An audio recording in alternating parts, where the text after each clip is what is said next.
Je m'appelle Virginie Gargano, je suis professeure adjointe à l'École de travail social et de criminologie de l'Université Laval. Cette capsule-ci va porter sur l'incidence de la nature sur l'expérience de groupe au sein des expéditions de nature et d'aventure.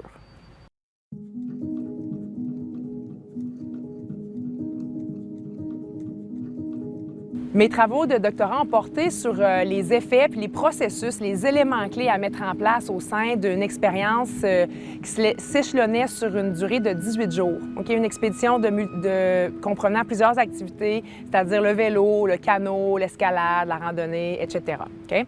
Et à travers les éléments clés qu'on a répertoriés comme ayant une incidence sur les effets qui sont répertoriés, qui sont bénéfiques, on retrouve l'importance d'être en groupe. Mais en fait, cette expérience de groupe-là se module en fonction de différents paramètres, dont l'expérience de nature, l'immersion à nature. Actuellement, au sein de la littérature, on retrouve des effets physiologiques aux immersions en nature, des effets physiologiques, cognitifs, même psychosociaux aux immersions, aux expositions. Ceci étant dit, il y a aussi des effets à être en nature en groupe. Pourquoi? Okay? C'est parce que, en fait, si on ne s'était pas regroupé comme être humain, on n'aurait pas survécu. Bref, on est interdépendant.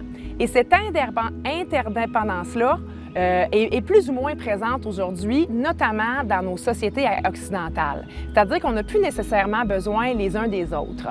Donc, quand on arrive en plein air, cette notion-là d'interdépendance qui est intrinsèque à l'homme, ce besoin-là de socialiser, de collaborer, d'être ensemble, on le retrouve en plein air et ce, de façon naturelle. Donc, à travers mon étude, les participants font référence au sentiment de cohésion, à l'altruisme, à une meilleure connaissance de soi, mais qui est due au fait qu'on est en interaction avec les autres. Donc oui, les programmes de plein air détiennent des effets parce qu'on vit une expérience d'aventure, mais les programmes de plein air détiennent aussi des effets au plan psychosociaux parce qu'on se retrouve en groupe et en fait, à quelque part, on revient puiser dans nos besoins fondamentaux comme être humain.